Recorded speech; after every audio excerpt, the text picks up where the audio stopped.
Here we go. Thank you. Welcome back. Page 54, 8.5, adoption of the draft annual plan 25-26. I know everybody has read this, and I know there's conversations that people are wishing to have. So the floor is open. Karen, you're standing. I'm standing in for Karen, who's ill at the moment. Your Worship, Okay. happy to introduce the draft annual plan.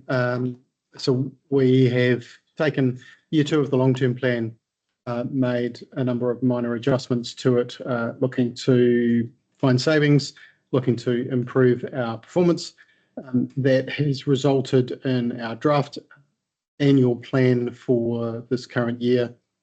We haven't made any significant changes, which means there is no amendment to the long-term plan, so we haven't needed to consult on this. There is no requirement for an audit. The requirement is that Council adopts the annual plan before the end of June. Some of the changes are included in there, with an average rates increase proposed of 8.6%. Obviously the average does mask the fact that there is some swings between the urban and the rural environments. The urban environment predominantly now being impacted with change in the depreciation rate for waters, moving from 50% to 75% proposed in next year's annual plan. Other changes have been outlined in the paper. Happy to take questions, comments and feedback. So I know there's some concerns. So the floor is open for discussion, conversation, questions for C. Councillor Gallen. Like, as soon as I opened this, I saw average rates, put a big circle around it, underline 8.6, and then I wrote down average rates for residential, rural, industrial and commercial. But they're not all 8.6, are they? No. That was, I probably should have listened to Solitaire this morning. It's correct. And your concern? It's not 8.6%, and I just wonder what, industrial, commercial, whether they're paying more. We just try to drive them away, or make it hard for them, or makes it easier on the others that pay less, I guess. So I think for those that are watching, it's fair to say that there has been, I will say as the chair, that there has been quite some discussion and some concerns expressed by councillors. So I think there is a simple recommendation at the end, and we will get to that conversation. But I think now the floor is open for you to state your concerns. Yes, Councillor New. Further to Councillor Gallen's comment, I do think it would be really beneficial if we could see those average rates increases divided out by sector. I think you're right, the 8.6%, that might be a general, but it would be really beneficial to actually see how that's impacting our ratepayers as groups. It also breaks my heart to see the massive impact on our residential ratepayers. We've had lots of levers that we could have pulled as the current council to try and ease that burden, like SWIPs and the rate, the 1.8 to 1.8, all of those rating factors, and we have always chosen. We haven't changed anything. We've left it as it is in terms of the impact residential versus rural, even down to the water races, things like that. And now we're really seeing all of our decisions culminating in this. So yeah, I'm just a little bit upset at how much it is impacting our residential ratepayers. And I would like a little bit of an explanation around that depreciation of the waters. When was it decided not to depreciate it fully, or like, what's the history of this depreciation conversation? I'm more than happy to go back and do the research. I know there was a change made in 2012 where depreciation wasn't fully funded, and I think that was reversed between 2012 and 2021. I think furthermore there was a change at around the time Local Waters Three Waters reform came in, which was the Labor government's water process. I believe the last change to reduced the funding in waters depreciation occurred at the time that Three Waters reform started happening on our communities. And yeah, I think that's when it occurred most recently, but it did occur back in 2012. It really feels like now we're bearing the brunt of shorter term decision making in the past. And now it's really hitting us. I've got a sense that I think, and I'm not too sure, I'd stand to be corrected, but if I remember 2012, it would have been the time that the farm was bought to expand. And that meant, and there was a large rates increase in 2013, 14. And I think that may have had an impact on the decision around depreciation then, but it was redressed in the last triennium, and you moved up. But we probably just need to, for the record, talk about how the transition from 50% to 75 and to 100 and how that's now impacting. And yeah, my recollection was that when we were looking at the long-term plan, that we decided that it wasn't much point us collecting a large chunk of rates to fund depreciation reserve when that reserve would have been transferred to a new water entity. And again, my recollection is that Kelly at the time came back and said, well, we can't do zero because we won't have money, and we settled on 50%. And at some time subsequent to that, I think as a result of an audit requirement, it became 50, then 75 and 100. And until we saw the impact on the local, on the urban ratepayers of that increase from 50 to 75, I wasn't really aware that had got into the long-term plan. So I guess the question is there something we can do about that at this stage? if we could just go over the options that could consider. Absolutely. So to answer your question, Councillor, the one of the potential options was to look at our reserves funding, and my research would indicate that it is not possible to use reserves collected for another purpose to offset this. The option of potentially deferring the water depreciation increase could be considered. The question is whether or not that may alter a level of service or alter or affect our balanced budget requirement over the long-term plan period. Those two things might trigger significance and engagements, which would trigger consultation and an audit of an LTP amendment. At this stage, I don't have the answer as to whether or not a deferral of the 75% increase in depreciation would trigger either of those. So I would need to take advice on that. It is a possible option to defer that increase in depreciation. In which case, is it worth considering not adopting the annual report today, but possibly reconsidering it once we have that answer? Further advice once we have further advice. And the other option is around the wages with respect to waters, and so the consequences of us considering that would be. When we reviewed the long-term plan, we did update the overhead cost allocation model following council's decision on the water race overhead allocation. What we didn't review was the wages allocation model that remained intact from this LTP and the previous LTP. We could further review the wages allocation model. The challenge with potentially reviewing wages allocation model is at this stage, I don't know whether it would have a positive or a negative benefit on the urban ratepayer. But it would be fairly clear that a deferral of the depreciation charge would have a potential positive benefit on the urban ratepayer. So the wages one is also a possibility which we could review. I don't know whether that would would be significant enough to make any change, and whether that change would be favourable or unfavourable. But I'm more than happy to undertake that work at the time if we are going to defer the adoption of the draft annual plan perhaps until a later date. The question around debt using borrowings and what is the situation on that?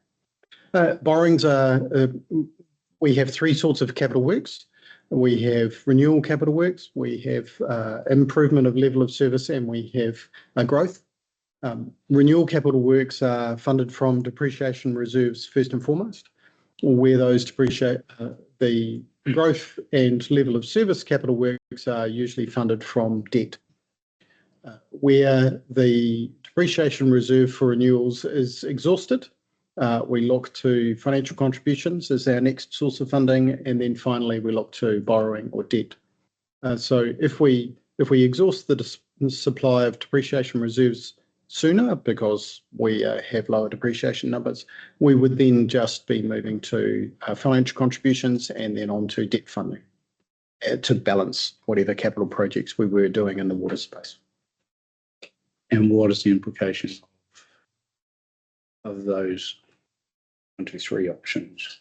Normally, an increase in debt in any 1 year of the annual plan will most likely show up in the following year with an increase in interest costs. So that increase in debt in the first year is not as material for an operating cost increase. Those interest costs get picked up. We fund through interest and principal through the rates. So they'll get picked up in the following year. So debt is used for CapEx, not OpEx as well. And that's And it might be just worth highlighting also in this discussion around this, the difference in the increase in depreciation going from 50 to 75%. So that's a 25% increase. And just for ratepayers who may not have the benefit of understanding the rates and have had as much input as or advice that we have received, is that urban ratepayers pay just over 90%. Because there's a 10% general charge in the rates, which goes across the board. So I think Steve Lawrence calculated with his maths brain this morning that of that 25% increase, about 92% of that is what is borne across the urban.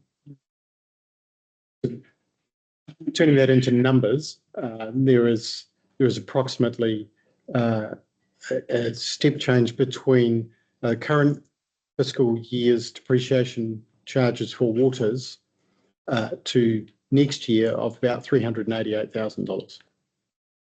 As you were suggesting, 92% of that, roughly 92% of that would be targeted towards urban rail. So for clarity, a change to presuming it's legal, it's significant, we don't end up having to go and consult. We get ourselves in a timeline problem. Changes to depreciation on the water assets, that brings into play a question around depreciation generally on road, or I'm thinking roading right now. Correct. We have an asset class called infrastructure assets, and that incorporates roading assets as well as waters assets. There is included in next year's plan a small change in depreciation on the roading infrastructure asset, and that moves from 42% rate to a 49% rate, 49% being the maximum rate that we would charge on roading, because the remaining 51% is current NZTA subsidy.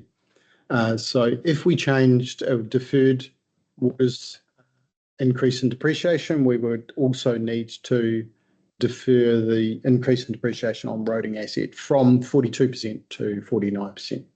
But that is it's obviously a lesser movement, and that roading rate is spread across all ratepayers in the district through general rate rather than a targeted rate, which is predominantly the targeted water rate for water and wastewater. So there'd be a negative and a plus. Yes. And the other aspect of all this, of course, is we are seriously and vigorously considering local water done well and the transfer of the water assets to a council-controlled organisation, whether council controlled by one or four councils remains to be seen, but that may well mean that the long-term implications of the change are minimised. We're not necessarily sort of selling the future. I think the balanced budget over the 10 years is quite important for both for audit perspectives and for our community to show that we aren't doing things in the short term that will come back and impact us in the long term. I also note that Councillor Ayling has observed a relatively low debt level within council's books.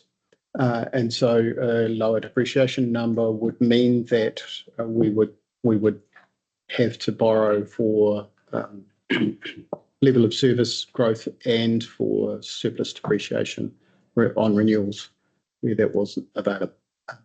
And that may balance the equation slightly more.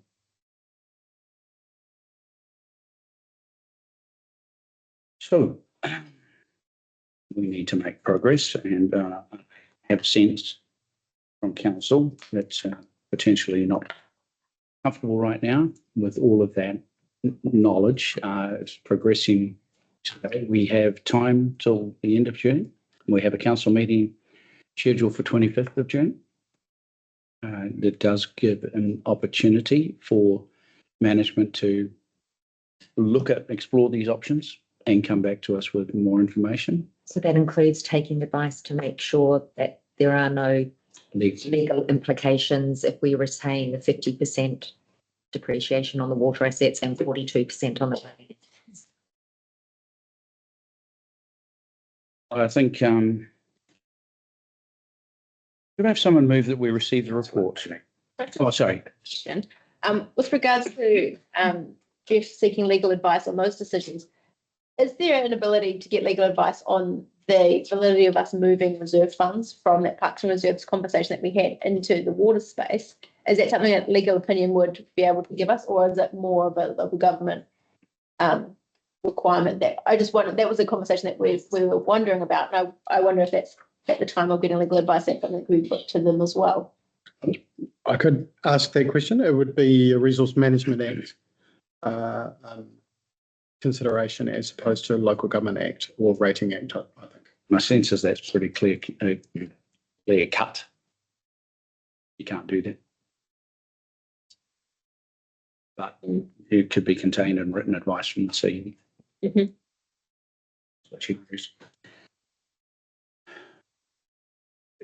Deputy Mayor. I think you were asking for someone to Move in. receive the report. Yes, I'm happy to move. moved by Deputy Mayor, seconded by Councillor Della. All in favour? Against? Any abstentions? Resolution 1 is carried. Okay, so we have a resolution 2 here, which is a recommendation adopted pursuant to section 7595 of the Local Government Act. But my sense of the table is that that is not necessarily motions I support. So is there an alternative? Through you as chair, could I propose another recommendation? Yes. We need to go through the other two first. No.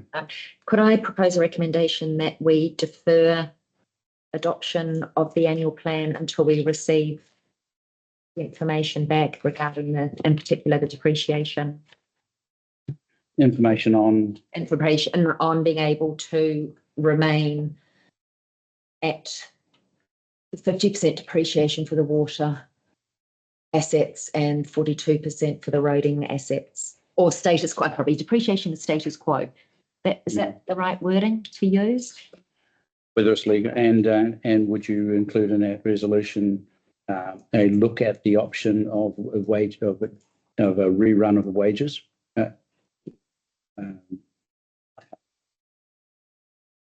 Wage modelling. Perhaps you want to separate them out, Yeah, okay. so that one isn't. That's right. Two notes. Okay, we'll take that. Yeah. I'll take the first one moved by Councillor Cherry Campbell. Do I have a seconder? Councillor Lawrence. All in favour? Aye. Against? Any abstentions? Motion's carried. Is there a second or third recommendation? Well, I probably would move that the CE, in addition to the second resolution, provide council with advice on the other options, such as the wages, adjusting moving the wages Wages allocation. and wage reallocation,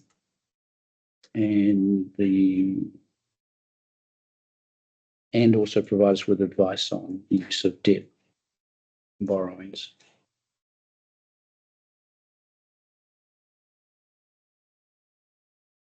Or reserves. Debt. Both. Both. Using reserves where possible. Yes or no. And advice on debt funding. Are you moving that? Yeah. Are you moving it in the second and then we discuss? Yes. Can you read that again? Okay. I just thought taking the advice, the discussion we've had, I thought we moved that we ask the CE for advice, and they would require legal advice then on rerunning the wage allocation. Don't think he needs legal advice for that. No, I don't.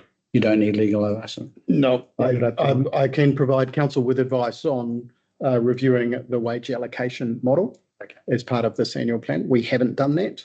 I'm more than happy to provide advice to council on that. Okay. Moved. Seconded, councillor Ayling. All in favour?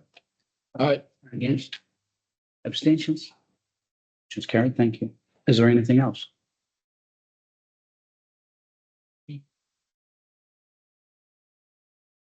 Any other discussion? Any other, yeah, sorry. Oh, sorry, Steve. Yeah, that's right. I just, What do you want to but make? it's too late now. It's been, so Yeah. we'll just move on. Anticipating it's small. That was my question. I just wanted to ask about the relevance of it. Well, I didn't think it was worth the time. Yeah. Of staff to be looking into that. okay. No. Yeah. Are there any other points from the conversations you had where you've raised concerns that feel? No? Then we are. It's done. So the, Just there is a confirm, recommendation. Chair, where do we land on reserves, the use of reserves? The wages relocations. No, because that's right, because I raised that as another one. I mean, councillor Aileen has raised the question of using debt and or reserves. Do you wish advice on that? My question. But two You wish resolutions. to ask management Around the advice? deferral, around the rates. I haven't got anything on reserves at this stage in my But question. the same in the parks and reserves isn't able to. I think you can move reserves.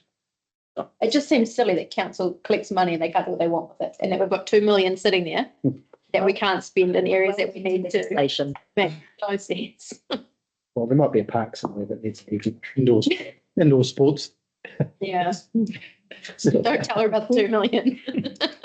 Well, indoor sports facility could be another. Then you have people who are actually paying the financial contributions going, I want my money into parks. Don't you go putting it into something else? It is Yeah. sort of requirements We and need to update the parks management plan, which I think will give us a view on we need to do across all of our reserves around the district, Yeah. which is the priority.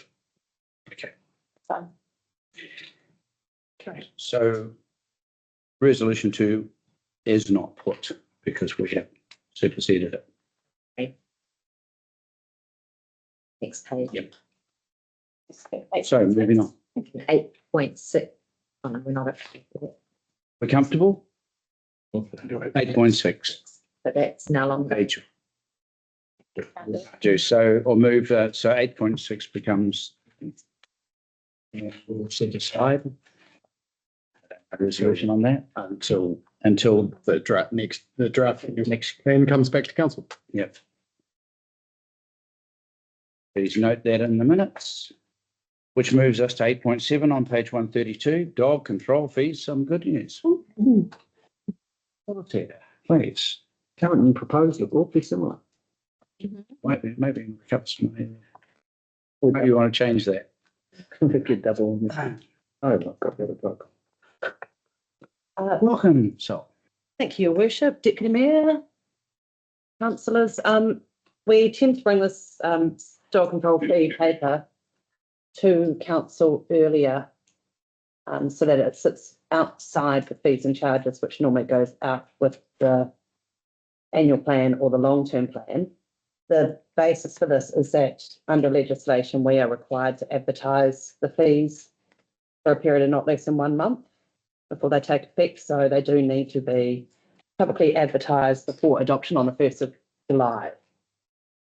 You will note that we are not proposing to increase any of our fees this year. Animal control does basically recover all its costs. It's one of those fees that you might increase it by 3% or whatever, but it's something that does blow up quite a large media storm. It's quite a touchy subject, and I think we've done really well with, when you look at the new pound that we've got that's working really well, the proactive animal control officer that we do have. I don't think putting the fees up without something for them to go to is a great. We put them up the year before last, didn't we? They would have said, this will be the second year that they have remained the same. It also does make it incredibly easy going out for the registration years because there's a whole lot of background work within the system and the risks that it goes wrong and all the fiddling with magic. However, that is a decision for elected members. You may wish to increase them, but the recommendation on the paper is to keep them as they are for this next year. Floor's open. Question? Councillor Dell. Yes, Solitaire, good report. Pleased to see nothing's going up, which is really good. But a question, sooner or later, if we don't put them up, yeah, and we get hit by something mandated from above, there could be catch up. And that's my first part. But do you envisage anything out of the ordinary coming through with dog control of in either our facility down there or from central government? Not at this stage. There's been no indication. The Act is quite an old Act, and I don't think it's high on the list of priorities of legislation to look at changing. I thought that they may look at changing it to make it quite clear in the Act of the whole lifetime tag situation, but given that most councils are moving to that type of system, the Act is still very blurry on that. I don't believe it's a high priority. I think there's other more pressing matters. And our pound, as far as I'm concerned, when you look at the legislation, it's incredibly fit for purpose. It's great. All the dogs in there have been very happy. I would happily allow my dogs to live in there if they needed to be impounded. If they needed respite care. So I'm very happy with where we are. I'm not anticipating any major shocks, at least in the next 12 months or even 24 months. So, Probably yes, Councillor Lawrence. Oh, do you have any sense for what percentage of the dogs in Carterton are in fact registered? We do generally give those statistics, but this is a report more on the fee. So Yeah, I know. I hadn't looked at that. The annual report, isn't it? We do a yearly report that does talk about the number of dog. We do actually have generally good compliance. At the end of the registration year, we do chase up ones that haven't paid or unregistered dogs. We will always have some unregistered dogs in the district because some people choose not to register. And generally we catch them if the dogs are wandering, have been impounded, or we see them in. Our guys are pretty good about being able to recognise a dog and go, hang on a minute, that's not something I'm aware of it being registered, and they will stop and have that chat. It's just that I think there's probably is a connection between the level of registration fees and the percentage of dogs that are registered. If they get too high, then you just end up the other end. So, But yeah, no, we do have a high uptake of registration. I know registered. Yeah. Might be registered. So if you look at the Times Age this morning, and it won't be long before we'll be having cat control fees. Yes. Somebody's got to control the cats. But it's, so I do have to ask, are there any areas where the cost pressures and likely to cause an increase in costs to us? I look at costs associated with vet treatment, actual costs, that's Yep. clear. Euthanizing, actual costs. So if those increase, we're recovering accordingly. But everything, and same with droving charge, Yep. actual costs. But everything else is a set figure. So, I mean, plastic bags and the cost of the items that you're doing, wages for all staff involved in dog control. Some dogs eat more biscuits than others. Well, they don't get any more. That's what they get. But I'm wondering, are wages factored in? They're all part of the public-private split. You know, we recover the costs. Yeah. They all get apportioned out. And, you know, we do have, you've got in there, you know, you did touch on, you know, some of the actual costs. Yeah. There is times where that public good component would kick in. Yeah. You know, we get a dog that's been handed into us that does need to be euthanized because we've tried our best to rehome, but temperament-wise, it's not suitable and it's not suitable for SPCA. That is in a direct cost to us as a council and the ratepayers to get that dog put to sleep.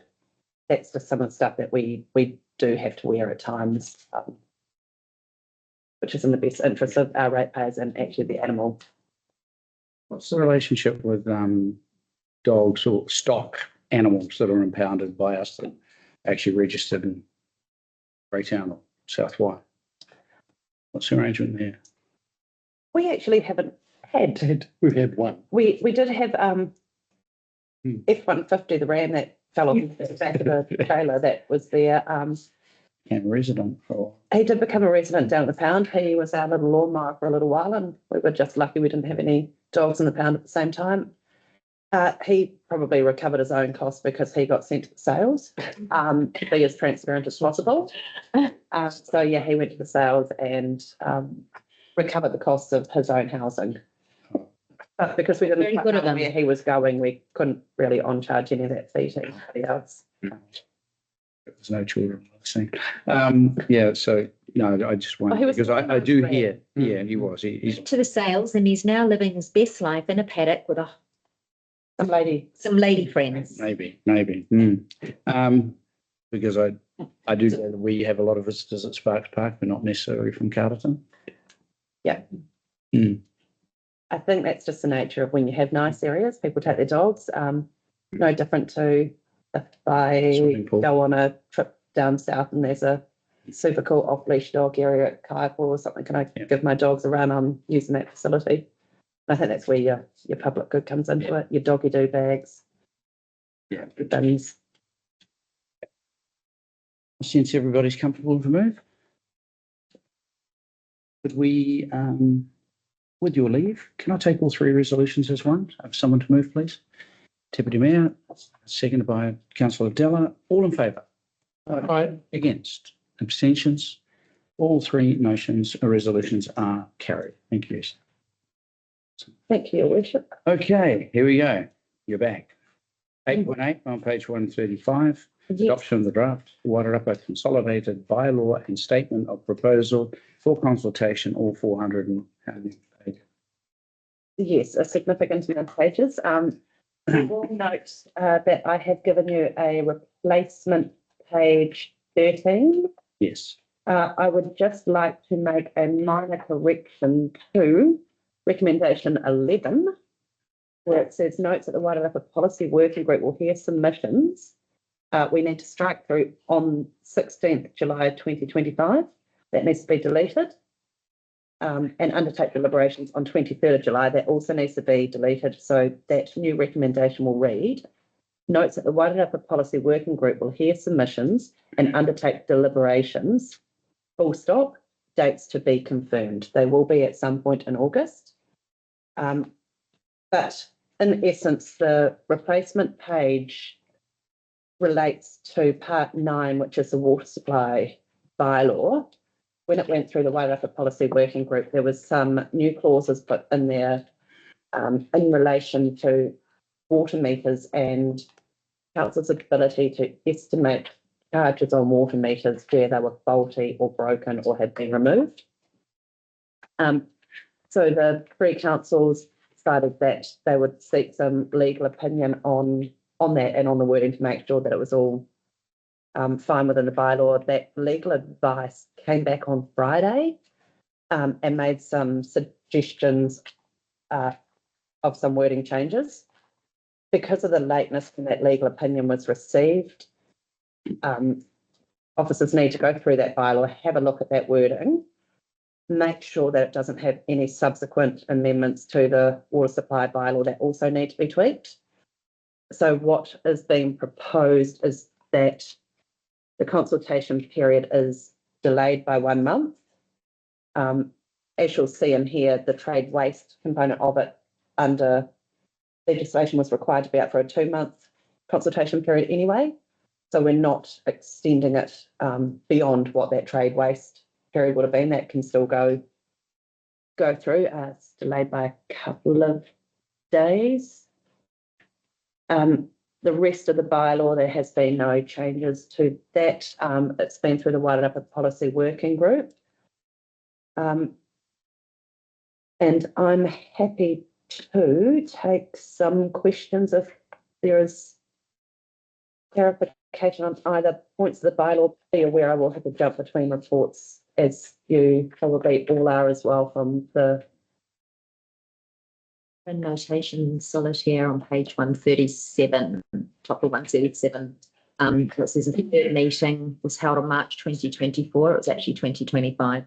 Oh, okay. And I would just like to note that these recommendations went to Marsden District Council this morning and were adopted as written. As written. Okay.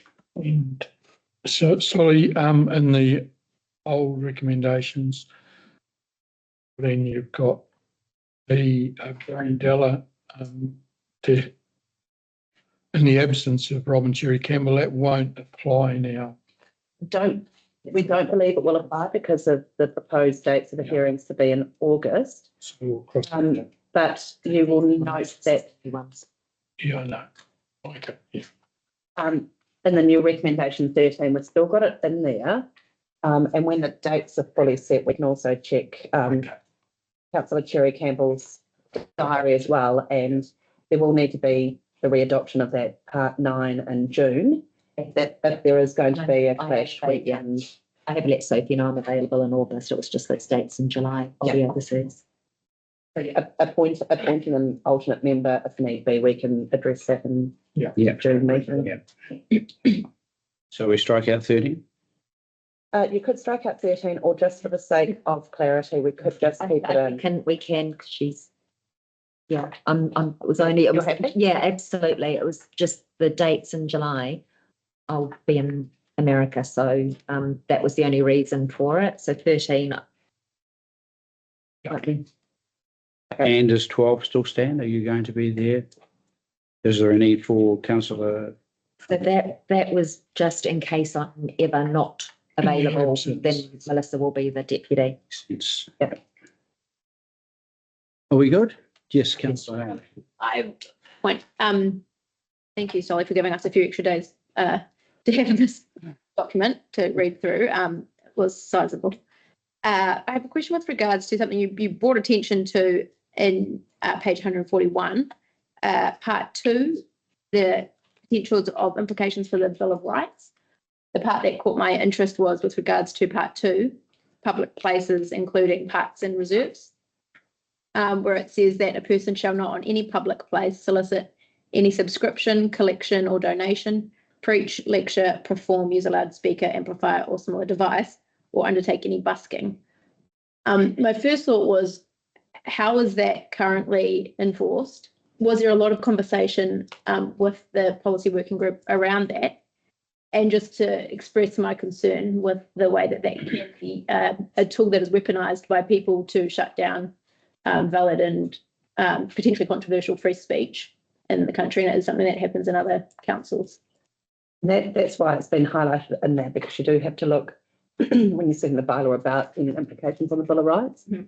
And you will note that it limits and places restrictions on it without council permission. Mhm. And that's more about the fact that, you know, we do have public spaces. So really, anybody doing something in a public space, be it busking, be it a protest, be it a talk, really, as a matter of courtesy, should inform the council that they're wanting to use that space. I don't believe we've ever declined anybody using our spaces for anything like that, because we do believe in everybody's right to their freedom of speech. But it is just there. Bylaws are there to, what is a perceived problem? Is it, do we have the tools in place to manage it if something became an issue? Mm-hmm. So just as an example, the Palestinian and Israeli groups that go to Memorial Square each Tuesday, is that something that council actively gets requests to do, or that just goes ahead? Sorry. So I did get a request when the first time that they did it, I got an email and I forwarded it through to Jeff. It was basically an FYI we're going to be using. So they did channel it in. I haven't seen it every week. Okay. It's just been like a couple of years. So that's just an example of something that's quite obvious. Yeah. Yeah. So it's just, question around the enforcement of that kind of thing. And if it is something that was, discussed in these meetings as a potential point of contention.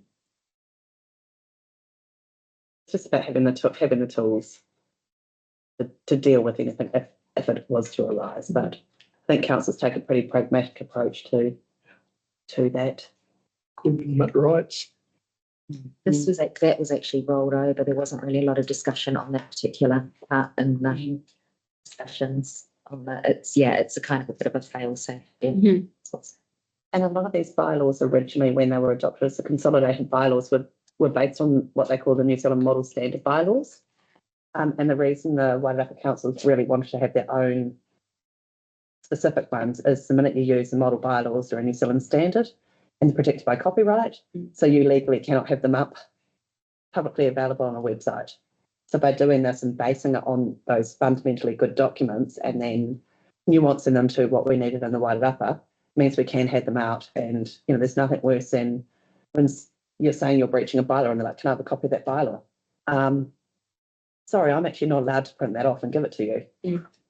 Right. Yeah. That's ridiculous. Mm. Oh yeah, absolutely. Okay. We comfortable to make progress? Okay. So there are 15 recommendations. One is struck out. 14 recommendations.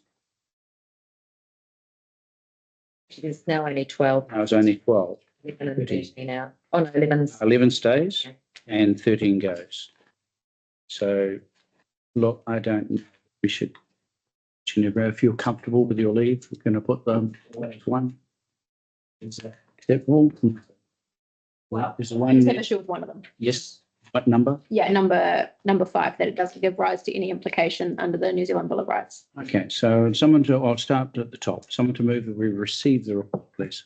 Councillor Cherry Campbell, seconded by Councillor Gallant. Thank you. All in favour? Against? Abstentions? Motion's carried. Okay, I'll take 2, 3, 4 together. Councillor Aileen, are you on the updated paper copy? No, I'm on Stella. Okay, so that will need to be number 8 on the paper copy. Oh, right. Sorry, that Yeah. resolution. Oh, sorry. Yeah, Referring to. sorry, number 8 on this one. Yep. Okay. Okay, so in which case can I take 2 to 7? Want to move, please? That's Councillor Lawrence, seconded by Deputy Mayor. All in favour? Yeah. Against? Abstentions? Motion's carried. 8 on its own. Someone to move, please. Councillor Cherry Campbell, second by Deputy Mayor. All in favour? Aye. Against? 1. Any abstentions recorded, Grace? Yes, thanks. Please record Councillor Aileen's nay. Motion is carried. Then I will take the remaining as 1. Someone to move, please. Councillor Newman, seconded by Councillor Lawrence. Thank you. All in favour? Against? Any abstentions? Motion is carried. Thank you very much. Thank you, Sol. Well, this isn't an auction. That's right. You shouldn't blink. 8.9 Lincoln Road, page 149. Oh, Johannes.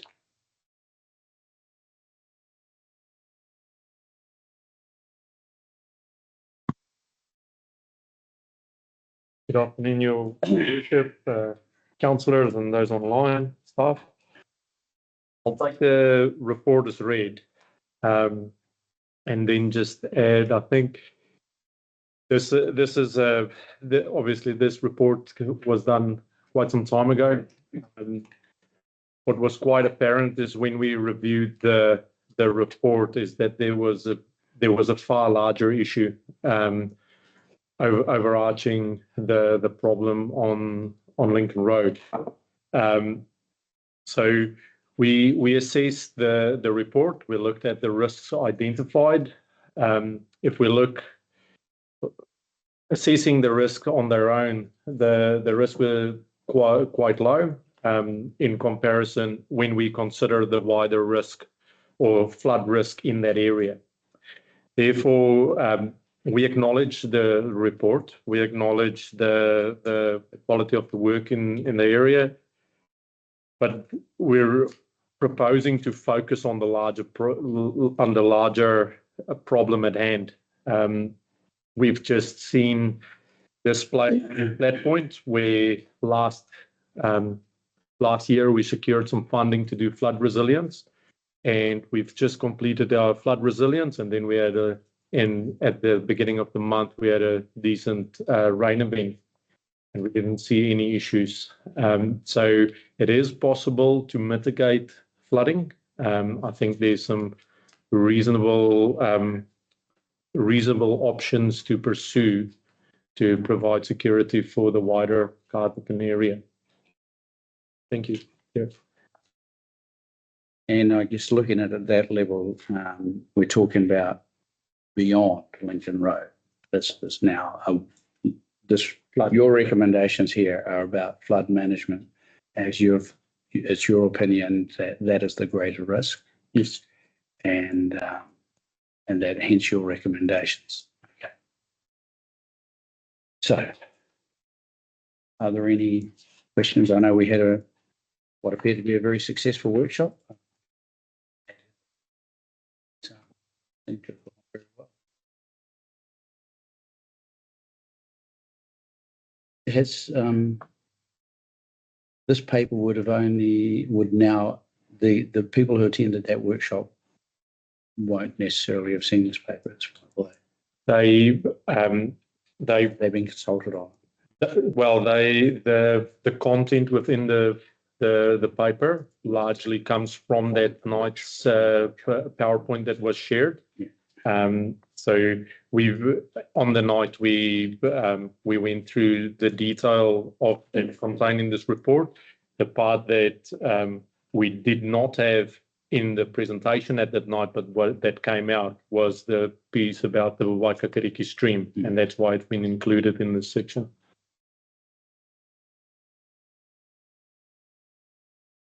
Questions, comments? You're thinking about that.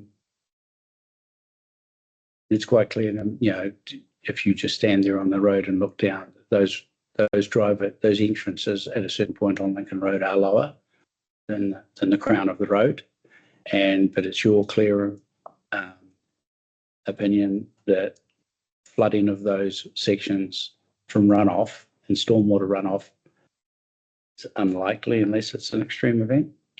So when we assessed the various catchments and broke down all the flooding risks identified in the Calibre report, if you just take those assets, then the flood is quite insignificant. The risk is minor and low. When we look at the wider flood risk of the flooding of the Mangaterere or the Waikakeriki breaking its banks, then all of those assets are underwater. And that's why I'm saying that focusing on the recommendations of the Calibre report would be pointless, because there's a bigger issue that could be addressed. Okay. Yes, Councillor. I just have a question with regards to the discussion point, uneven footpath. You've mentioned that they will endeavour to avoid such issues in future footpath maintenance and will consider improvements to the footpath layout when this asset is due for renewal. Do you have a rough estimate of when that's coming up on the timeframe of renewals, or it's just in the list or no? So that would be years away. The footpaths is quite a long life. The condition of the footpath are still very good compared to other footpaths in Carterton. However, what we're saying is, if we were to do this again, we would probably not want uneven ups and downs on a footpath. But when we do get to the point to renew that area, then we'd probably improve that. Yes, Deputy Mayor. Thank you, Swish. Johannes, I just want to thank you for providing the residents with that opportunity to attend that open workshop. I think there was some good feedback there. One question I just wanted to ask, in your opinion, is around the active maintenance of the Waikakeriki stream. Do you think that should be a council project, or to complete that annual maintenance, because council use it as a conveyance for a large percentage of their stormwater, and it's rated for from a large percentage of residents? So do you think that for the surety of other residents who are all along the whole course of that stream, to ensure that it's cleaned out along it, and there's not just a little pocket here that's cleaned and then there's a kilometre of it not clean and so forth, that it should be a council responsibility? With your leave, could I just supplement that slightly? Because when I read that, and it specifically says the maintenance of those streams up to the property owners, where's that? What would that not be a disadvantage if we just allowed it, every Tom, Jack and Harry to do their maintenance on the little part of the way, of the stream according to the way they think it should be done, as opposed to being done professionally and appropriately? It's what happens today. Yeah. So in an ideal world, how does that work out? In an ideal world, we have a number of every resident is responsible and takes good care of their portion of stream, and that would be the most economical, because you don't require a resource consent to do that. However, we all know that there's different opinions on what is good and what is bad, and what we're seeing is different level of treatment of the sections on the properties. And also one property owner, for whatever reason, can't get to their maintenance, while the other part is proactive.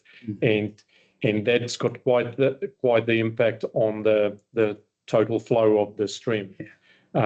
So in terms of the most efficient way, I would say to have, whether it's the council or a body, to have one body that delivers the maintenance of that stream would definitely be preferred. Due to a target rate on. So, yeah, I agree with Johannes. And the same thing's happening with another stream up Mill Grove, that I got involved with. Some clean, some don't. Some do it different to others. And if you want to have a good argument about neighbours, you involve water fences. hill fence.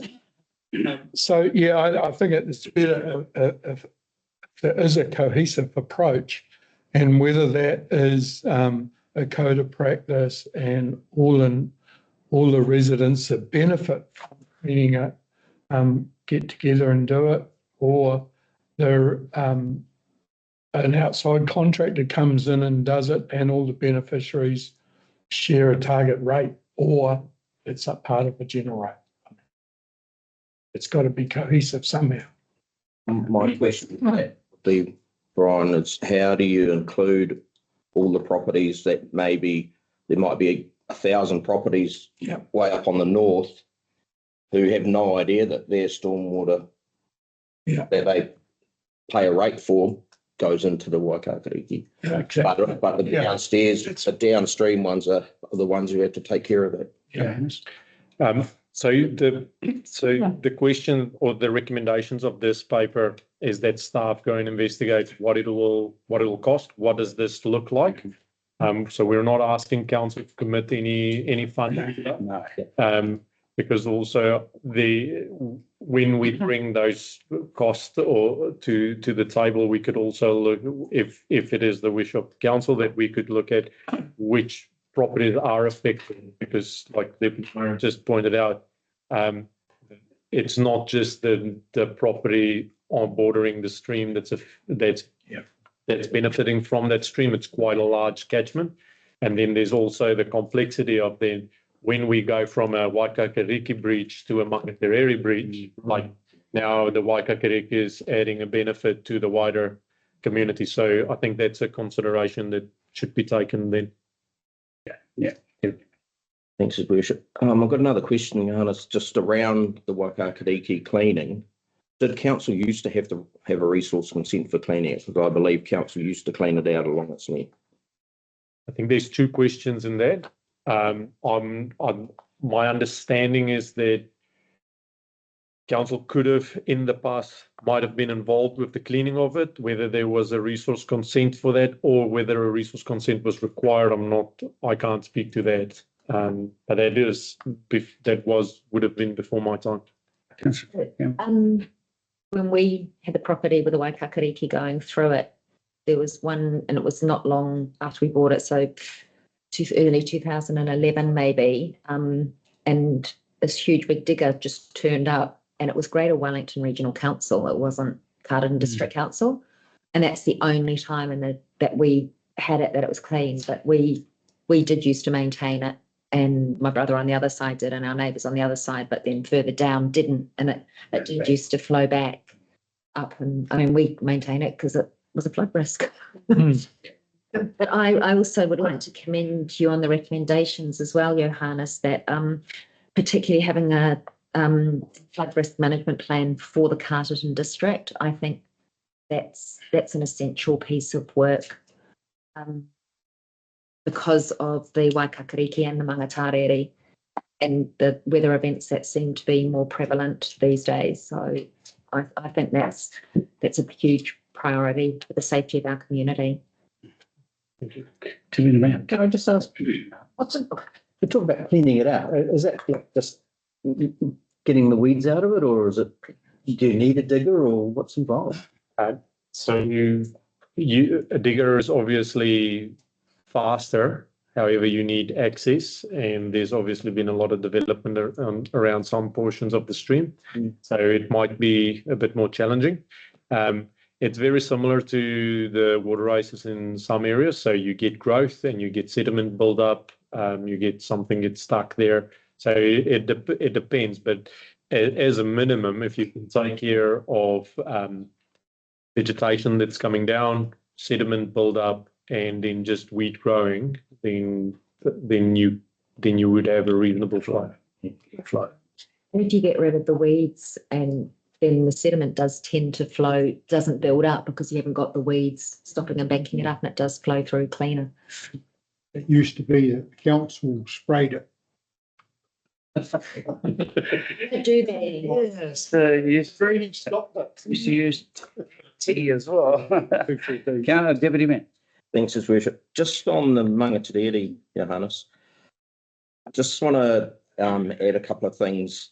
I'm extremely disappointed that the Mangatiri project, flood mapping and so forth, has been on hold for nearly 2 years now, since we produced the flood mapping. And it's disappointing that Greater Wellington Council, who were leading that project, have not continued with it, and whereas they're continuing with the Waipoa. And I think Carterton residents need to know that there's over 1,400 homes that could be impacted by the Mangatiri breaking its banks. And I would like us to have an action where we go back to Greater Wellington Regional Council and we actually ask them for an updated timeline of when they are going to reconvene that group, so they can carry on with the flood management plan as such for the stream, because it will include iwi, it will include those that live on the river, it will include engineers and so forth to come up with solutions for how we protect Carterton. So if we can take that as an action, if you're happy to. Yeah. We've only got to note the way it backs up whenever we have, heavy rain and flooding on the Mangatiri Bridge there, where it backs right up and it washes out further upstream, and I still don't know if they've resolved that issue. We can take an action. We can take an action on that. I will say that just from learnings of Flat Point again, we made that a priority for Carterton, and we got it done. Just the way that we manage assets, that we've got a list of assets is higher risk, and we try and chip away at the top highest risk, so their attention might be spread. Where it might help if we maybe take ownership of dealing with that risk with their support and endorsement, so that we can get the outcome. I would hope that Greater Wellington would actually consider taking that stream on as part of their regular river work that they do, as they do with the Wahine, the Wainawa. It shouldn't be any different. So they do with the lower reach of it. But thank you. Yeah. Still didn't pick up the Inaki either. Mine. We solved that one. That solved that anyway, didn't we? Okay, so are we comfortable to move on? I'm very conscious we've got a lot more to get through, team. Time's ticking by. So if we can move to recommendations. So someone move that we receive the report. Thank you, Councillor Newman. Seconded. Councillor Gowan, thank you. All in favour? Against? Abstentions? Motion's carried. 2A, B, C, if we'll take those all as one. Someone to move, please. Councillor Cherry Campbell, seconded. Councillor Gallen. All in favour? Against? Abstentions? Motion's carried. Thank you very much. Thank you, Johannes. Thank you. Thank you. So we move to 8.1. Page 193. Reconsultation on drafts penal. Thank you. We take it as read. So perhaps I could lean in for Johannes. This was brought to council at my request. We have approached the government a couple of times attempting to see if we could implement the interim speed management review council adopted previously, and we think the easiest option is just to go out and reconsult, particularly for the areas that we need to. Some areas that Johannes highlighted in the paper we don't need. Yes, true. Because the government's made it very clear when it comes to schools, we just move. Yeah. So, is there a need for a conversation, discussion? Everyone's over this. I just think it's ridiculous that government make these crazy decisions that we have to go out and can add an extra 2 weeks to a consultation process to get practically the same answers. It's just madness, and it's costing our rate. It could potentially cost our rate bills.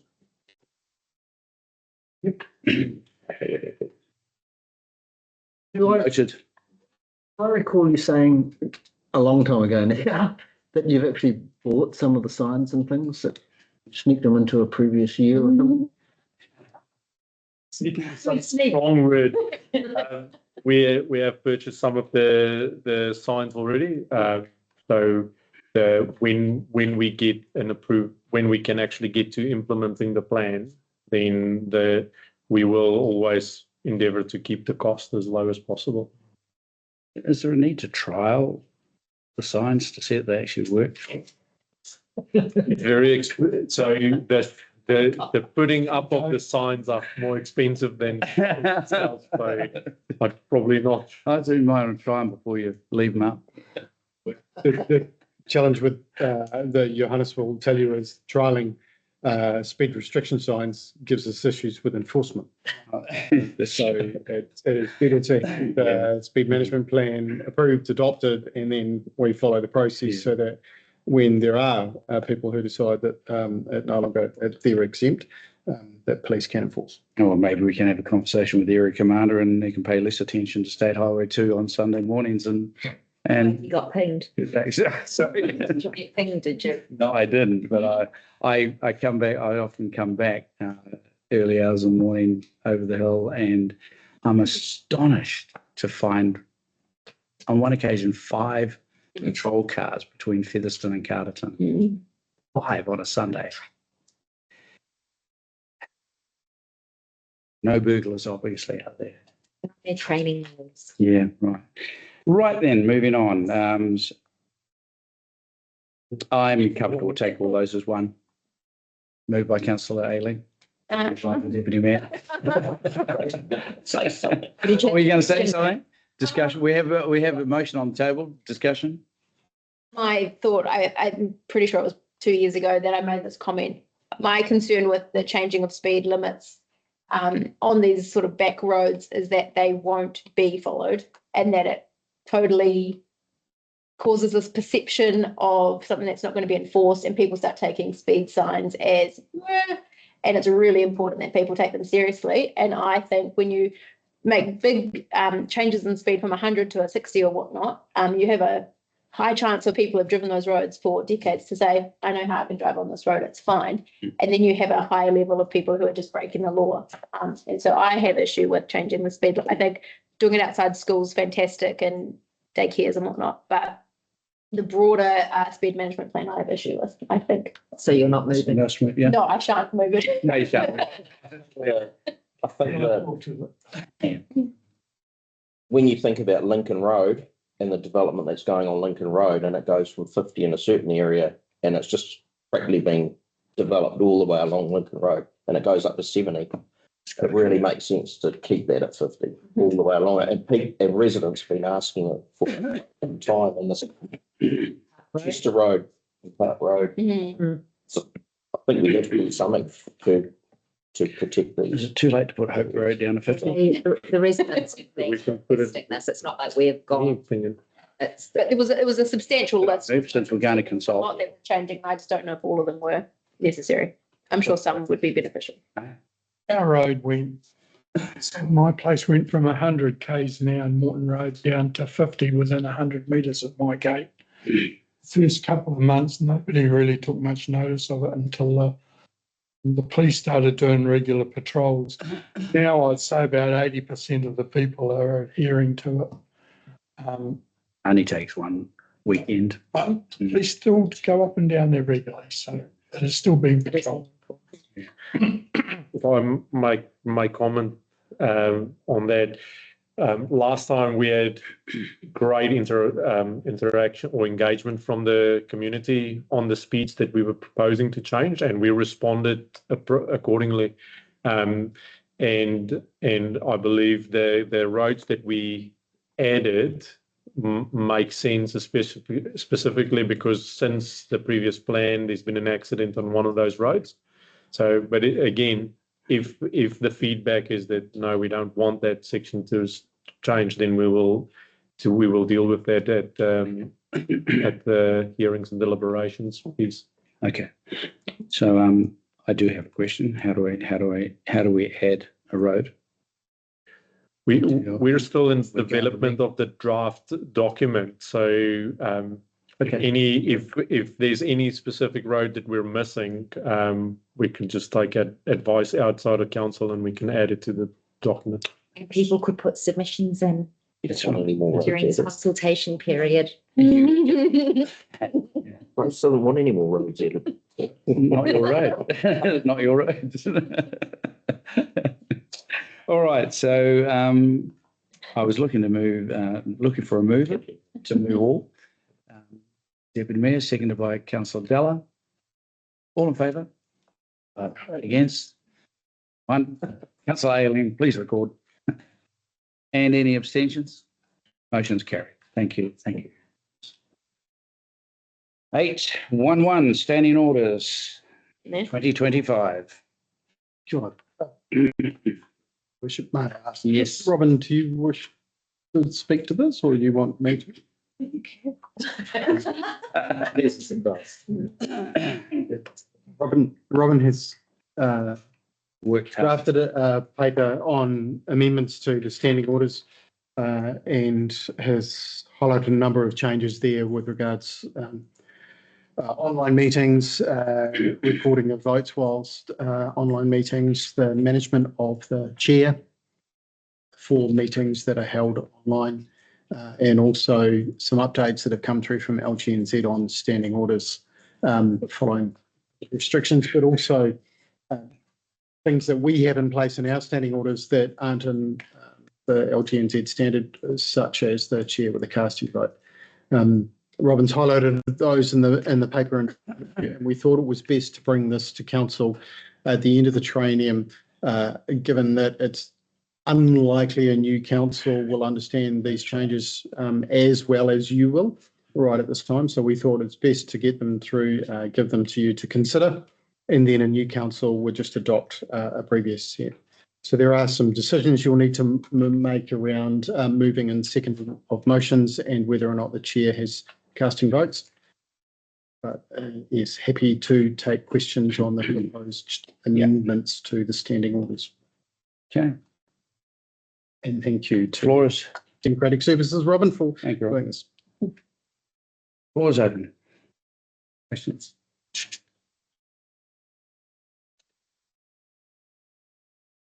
I just, while you're having a ponder, because I know you've read it and I know you've gone through and probably got some thoughts. I'll just open by saying that I enjoy the way this council operates in terms of how, if I'm looking particularly at page 236 and the three options there around how the debate, how the discussion occurs and who moves and who seconds and can and can't. I have sat in other council meetings around the country, around the Wellington area, and I have found some councils are very strict, very regimental, if I could use that word. Our neighbours up the road, you stand, you speak once, that's it.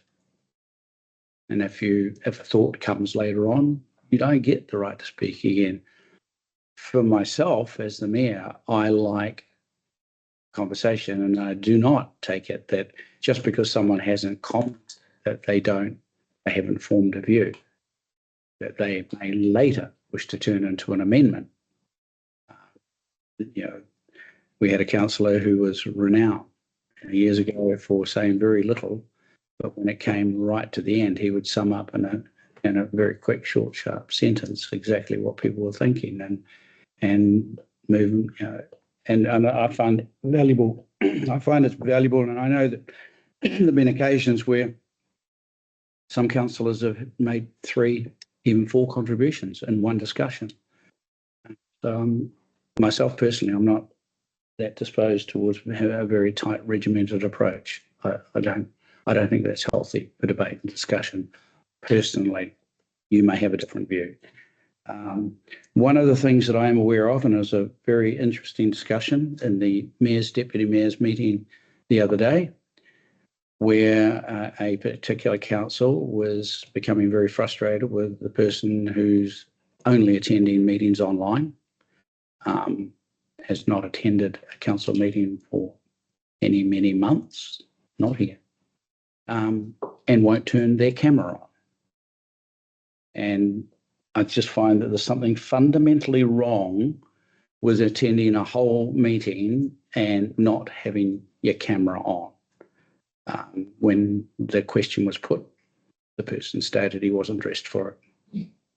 Or at all.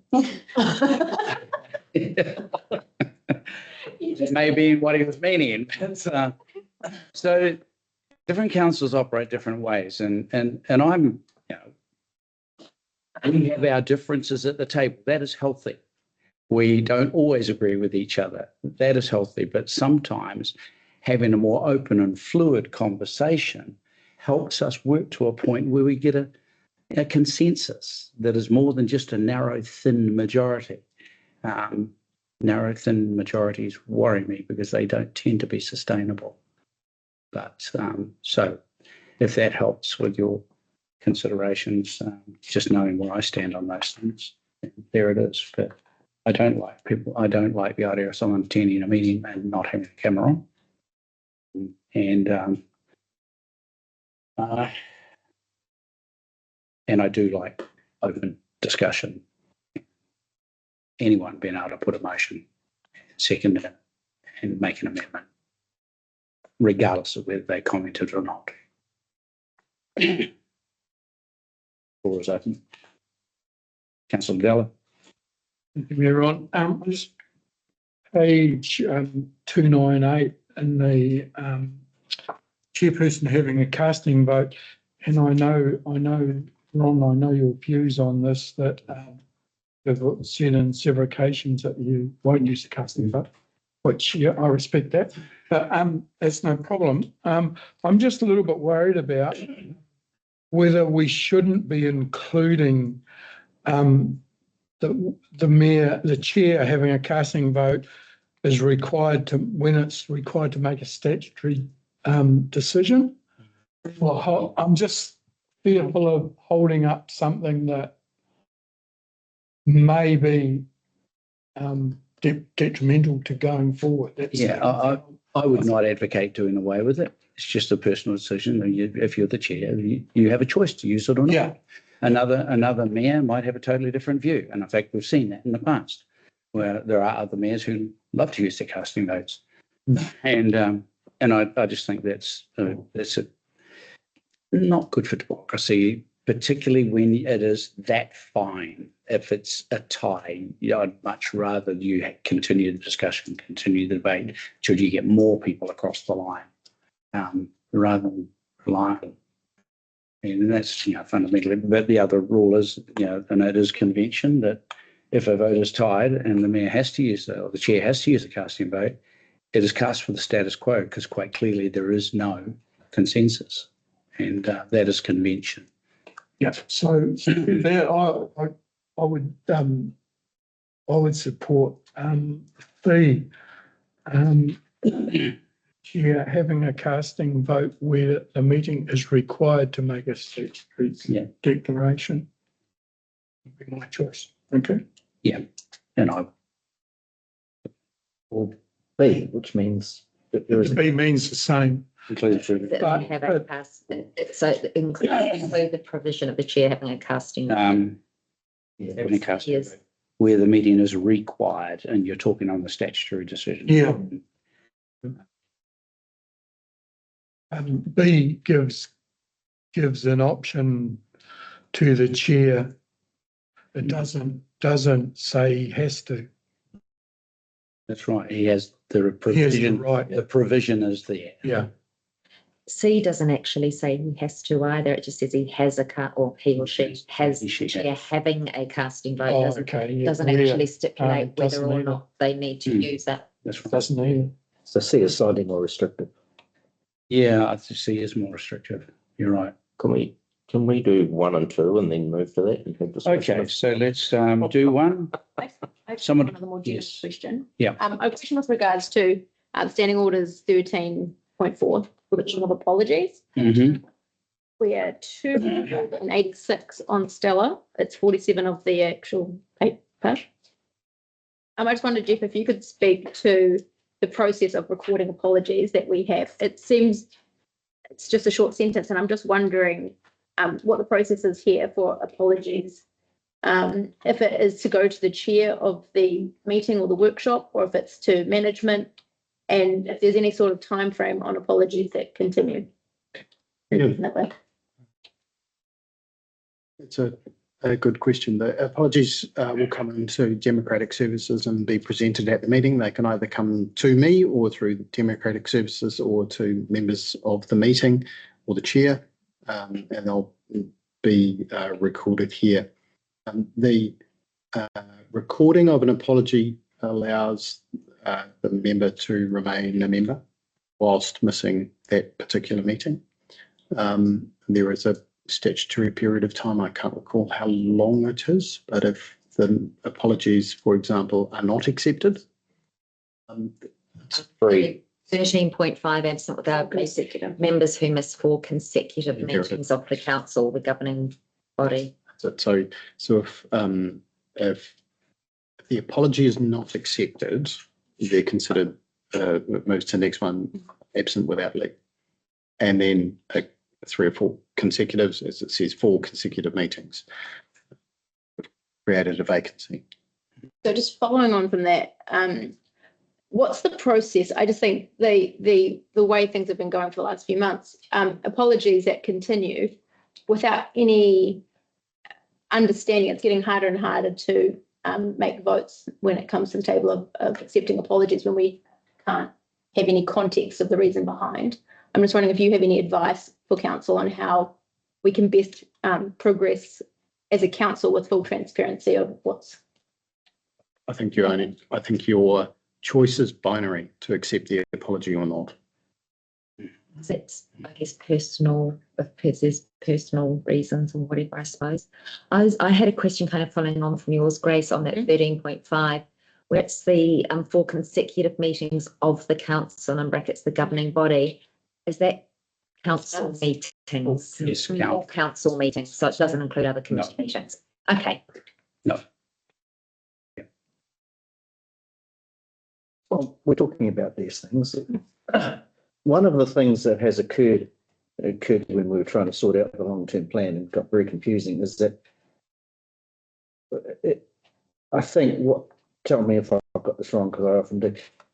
If a motion is lost at a meeting, it can't be reconsidered at the same meeting in substantially the same form. That's our standing orders? Because I think some things have gone on south of the Waihini where they don't have the same standing orders, either that or they ignore them.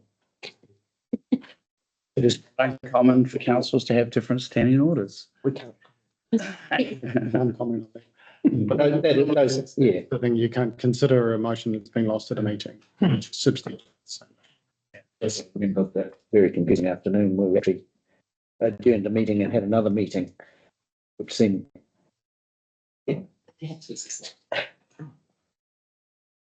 Well, it's hard to be humble and perfect in every way.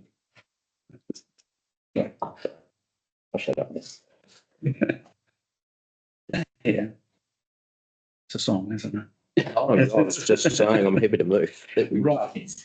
Okay, so moving to receive the report. Yes. Did we do it? Reading. Let's just move to receive it. See, that's it. Seconded? I'll do that. Thank you. Councillor Lawrence. All in favour? Aye. Against? Abstentions? Motion's carried. Okay, so 2 agrees to A or B. Someone? C. I see. A or B. Option A, B or C. 2A and then 2B. So you've got 2A I'm looking at. 2A, A, C. I see. Okay, moved by the Deputy Mayor, seconded by what was doing 2A C. Option C. option C. So moving recommendation 2A, option C, agrees to option C as the default option for speaking and moving motions. That is the motion moved by the Deputy Mayor, seconded by Councillor Cherry Campbell. All in favour? Against? Abstentions? Motion's carried. Someone to move to B. Same.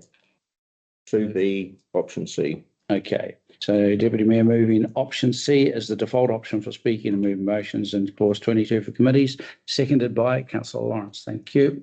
All in favour? Aye. Against? Abstentions? Motion is carried. 3 agrees to remove that. I think someone was zeroing in on B as the option because C is a little bit limiting and B covers it all. I'll move Moved B. by Councillor Cherry Campbell, seconded by Councillor Della. All in favour? Aye. Against? Yep. 1. Councillor. Recorded?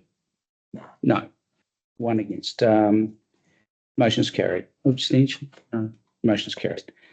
Recommendation 4, adopts the Carterton District Council Standing Order 2, 2025 with the changes agreed in 2 and 3 and the amendments as noted in this paper. Standards, that's still relevant. Someone to move.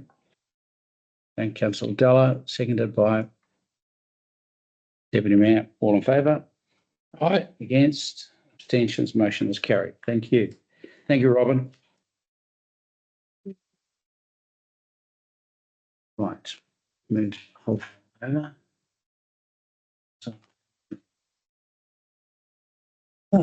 815, how are we going for time? Page 381, Local Government Official Information Meetings Act request. Oh, Page it's number. all red? So perhaps 812, the Chief Executive Report. Oh, sorry, did I jump over too far? Oh, 38. Oh, that's not 342. 342. Thank you One tab. for your worship. I'll introduce a couple of things worth highlighting. Obviously, you'll see quite a number of great photographs in there of your worship, picking up the waste management with a group of younger people. At the other end of the scale, there is a picture of the Deputy Mayor with the older persons games, regional games, also in there, which I found was quite ironic. You'll notice the flat point flood resilience work has also been completed, which is a fantastic resilience project that the infrastructure team has completed with funding from the Department of Prime Minister and Cabinet, I believe, which was came through our recovery project team up in Marsden. So that was a fantastic project. And as Johannes pointed out, certainly stood up to a weather event that occurred shortly after. There is some pretty good photographs of the backs of some small people on a road safety campaign week. They look quite familiar. I do know that we have lost our climate change manager who's left and she's gone overseas. So it's a sad day to see Sky leave. We do have Ricky who's joined us to pick up the climate change portfolio for us.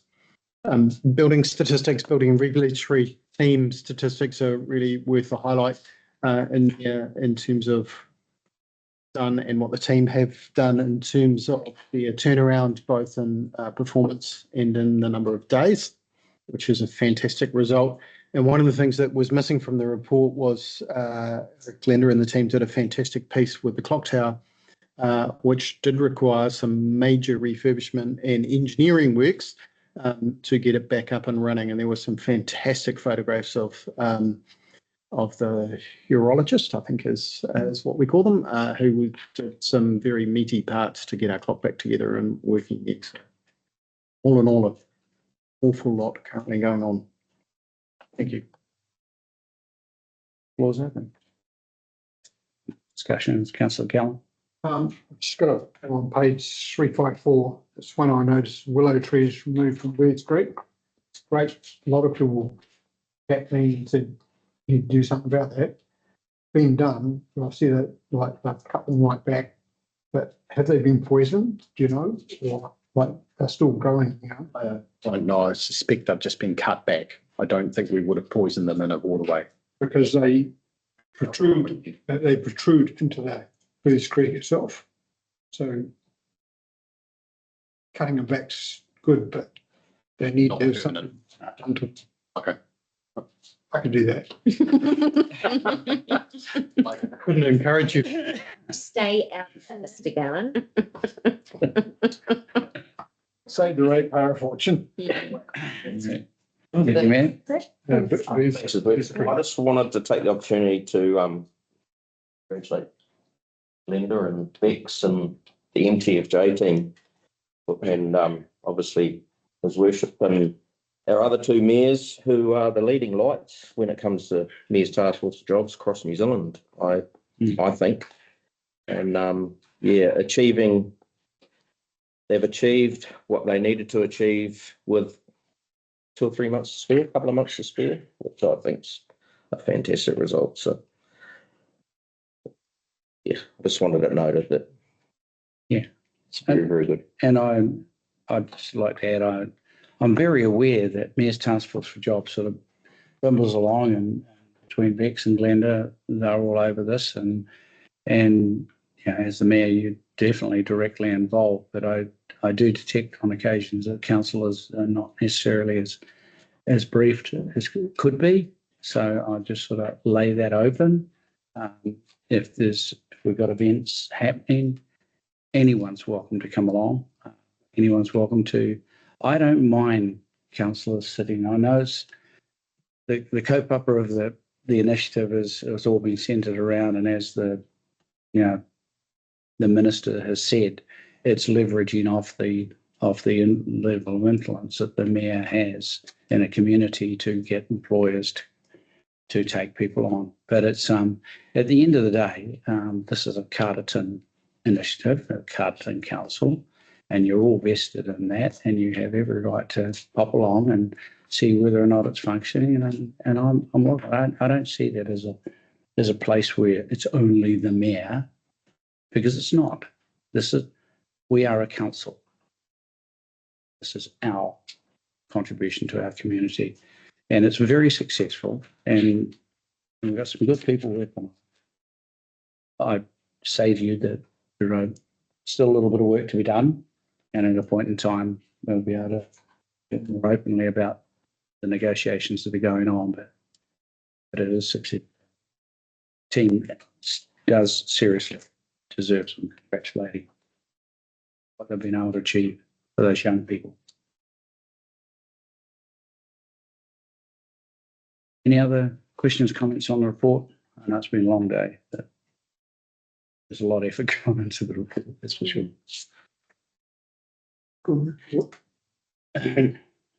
Yeah, the information in this report is brilliant.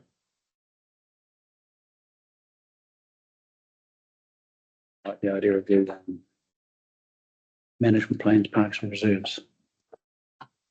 Way. Yep. That's going to give some consistency to what we're doing and some structure around, and help with the planning going forward. So those leases are important, ground leases, and then facilities leases. Then we look at the individual parks and we pull it together and across the parks management plan. So working through each of those. Some of these leases have not been looked at for a long period of time, and they do need some attention. And the mops and the dust off. When you say leases, So we've got ground leases for sports grounds and things like that. Right, We have leases for facilities on top of that. So Holiday Park, for example, is a lease. So we own facilities that we lease to community groups or individuals. And then we've got memorandums of understanding over the top of it, where we might have a facility, but it's run by the indoor swimming pool or whatever. The other area, Jeff, I truly believe some recognition needs to be given. One of the things that astonishes me when I attend the local government New Zealand conferences, whether it's rural and provincial or metropolitan or the combined ones, is when we get to talking about consents and the length of time it takes certain councils to get their consents through and the level of compliance. I can tell you that they are staggered when I say, well, I don't know what your problem is. We get consents through in 4 to 10 days. And I've been able to say that consistently since 2010. And I've got to say, Solitaire, you and your team, to have these numbers here, average processing days, 5-6 for each year, consents on time, 100%, still maintaining that level. A percentage of code of compliance on time, 98, 99%. There are bigger councils than ours with a whole lot more money to spend and a whole lot more staff that would die to have those numbers. When I hear councils still saying, oh, I hear complaints from other places, and I will just say that I've got most of my kids live in Christchurch and so in Waimakere and in Christchurch. They would give their eye teeth to have numbers like this. And the same when I talk to other mayors around the country. So, you are an exemplar. Could I just